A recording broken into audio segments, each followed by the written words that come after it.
acquired signal, but no voice contact yet. We're standing by. At 10:36 this morning, Apollo 8 went round the far side of the moon at just over 7,000 miles an hour into complete radio blackout that was to last 47 minutes. In that radio blackout, they were to ignite their main rocket engine and fire it backwards if they were to slow down and go into moon orbit. And then, at 11:23, after 47 minutes of nail-biting silence, we heard this. Apollo Control, Houston, we've acquired signal, but no voice contact yet. We're standing by.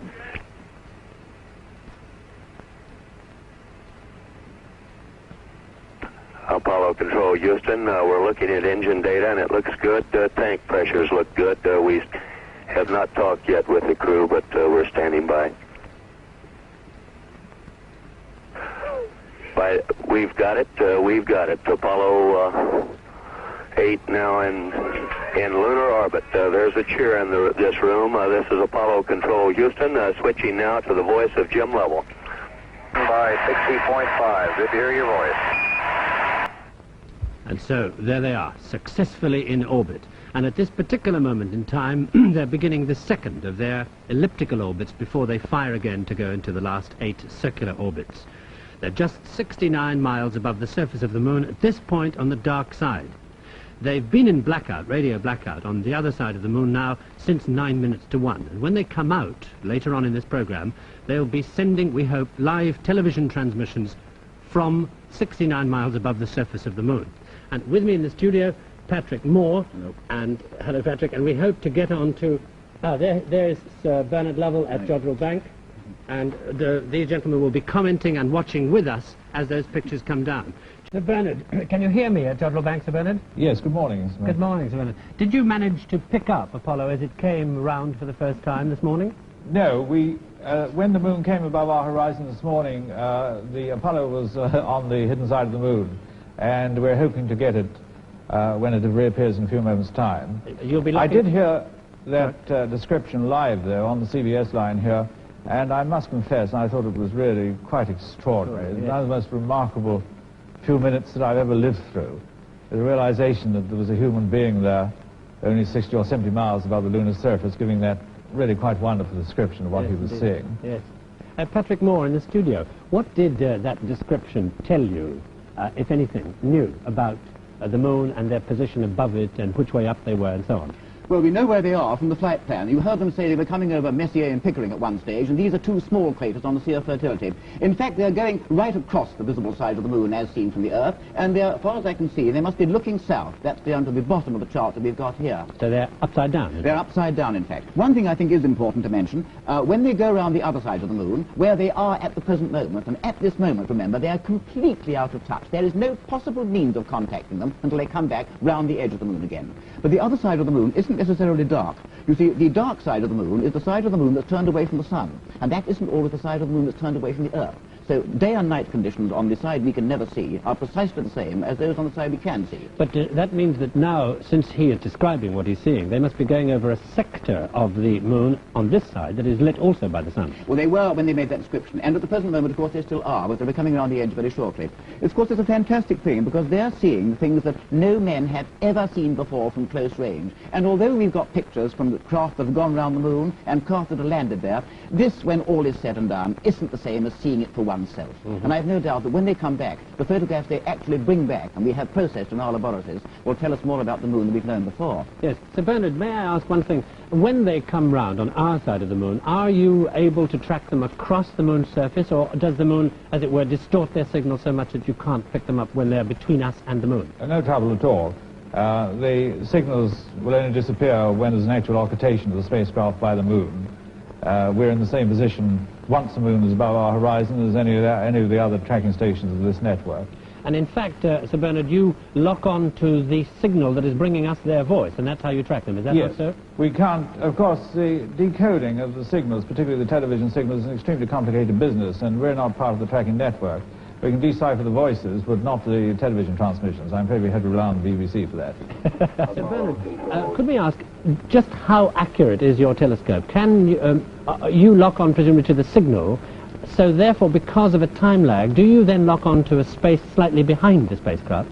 Yeah, well, 1¼ seconds different, which is the time which the radio waves take to come from the moon to the telescope. Yes. Of course, as far as the accuracy is concerned, none of the telescopes in this tracking network have a narrow enough beam to get the precise position of the spacecraft. Nearly the whole of this data is got from measuring the shift, the Doppler change in the frequency in the signals, and from that one can deduce the velocity and the acceleration of the spacecraft. Yes. Rather, the Doppler effect is when one hears a train whistle, for example, Exactly. approaching, getting higher and then lower. Yes, yes. And if you know how low it is, you know how far away it's gone, or how far away it has to come. This is a standard technique used in all these radio observations of deep space probes. And your 1 3/4 second lag is at their speed of, say, 3,700 miles an hour, is quite a few miles. Well, yes, as 1¼ seconds actually. 1 1/4 seconds. Of course, you know, I think one of the rather amazing thing about this entire operation is that so much that is going on at this very moment is entirely new.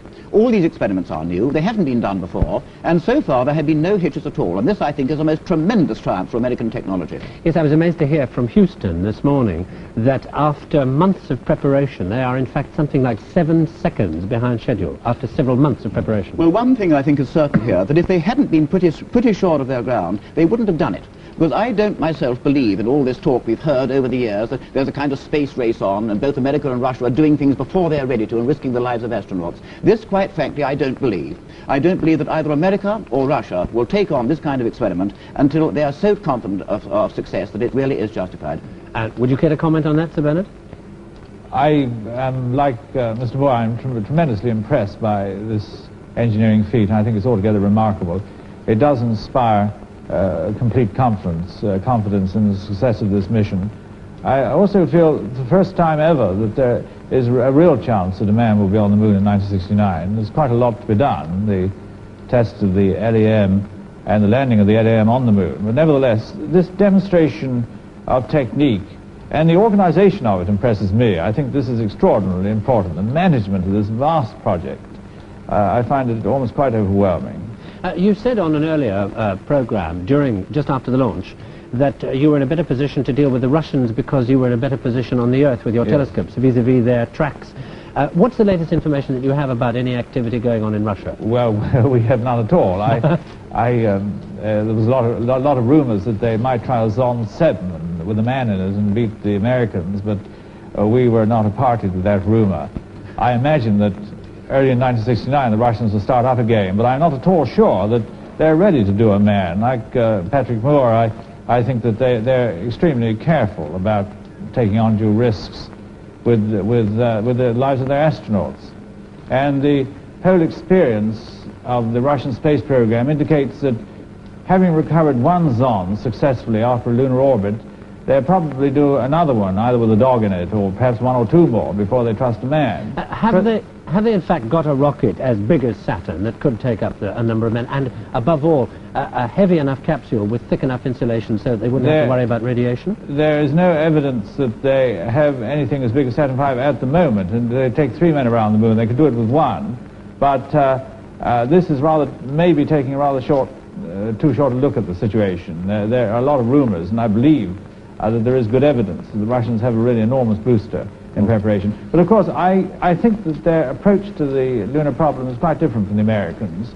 And the evidence is, and I've always believed this, that the Russians will not do the Apollo technique of getting men on the moon. They're more likely to build up in Earth orbit. And they've already done quite a few experiments of linking up spacecraft. They did with their 2 Zoyas 2 and 3 a few months ago. So I think the question of the size of their booster, which they have, is not really relevant to how they are going to get, or how many men they're going to get on the moon, because I think their technique is different. Do you think we're likely to see anything from them as we are in about, one hopes, 2 or 3 minutes? These live transmissions from space that'll be coming up, we hope, any minute now. Well, the Russians have been transmitting live from space. Their lunar orbiters, of course, they transmitted television pictures of the lunar surface. And from our experience in studying the transmissions from their Zonds 5 and 6, it's quite clear that they have a very comprehensive wideband system, and I would think the answer to your question is yes. We will see the same sort of television transmissions by the Russians once they get to the moon, as we're now seeing from Apollo. Yes, I asked that because it does seem there are criticisms from time to time about the American project, in that this television transmission to Earth is nothing really more than a sort of public relations venture in order to keep NASA in the news and keep it getting its funds. Well, I think that's taking a rather poor view of the situation. Yes. I think, I said before in this flight, that the great thing about the Apollo flight is the great adventure of the human spirit here, and I think that man on Earth should be shown what's happening as all part of this great project.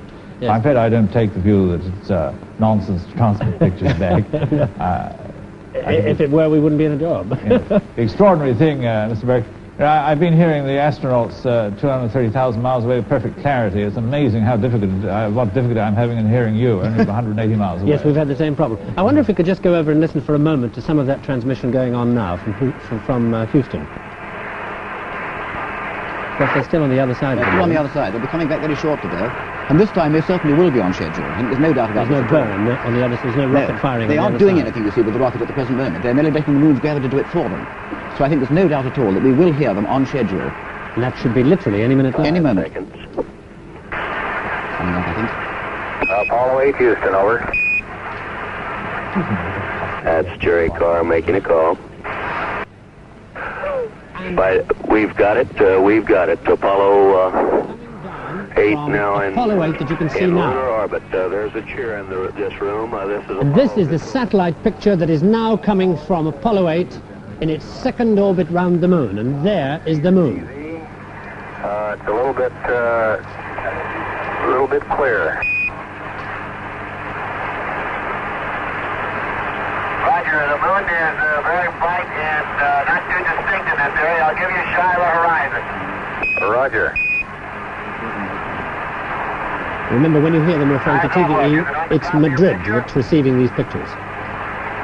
Apollo 8, this is Houston. It's a good picture of the horizon. We can't see many terrain features as yet.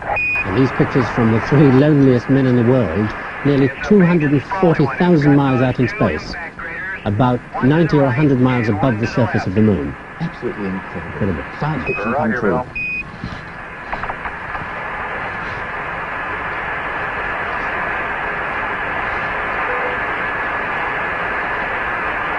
How's your picture? It's still about the same, Bill. It's the terrain's pretty bright. We're not getting much definition at all. Definition on this side is much, much better. Okay, I think.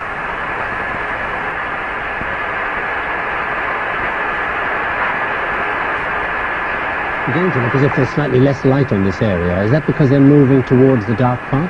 They will eventually come to what we call the terminator. It's the boundary between the sunlit and the night sides, and then of course we shall lose the detail. Right in the middle of it now. Roger, that's a very good one. That must be O'Neill. The edge of the Sea of Pisces. Right.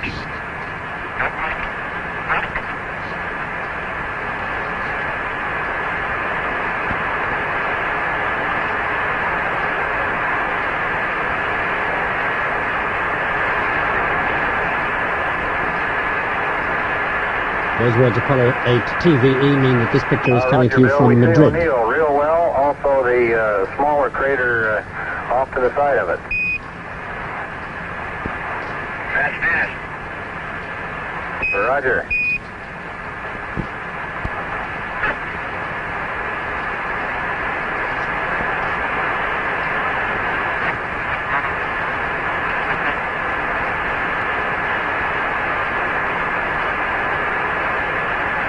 Houston, this is Apollo 8. We're going to terminate our program for this pass and get on with preparations for LOI 2 if you say we're go. Apollo 8, this is Houston. Roger. Okay, signing off until the 9th rev, Apollo 8.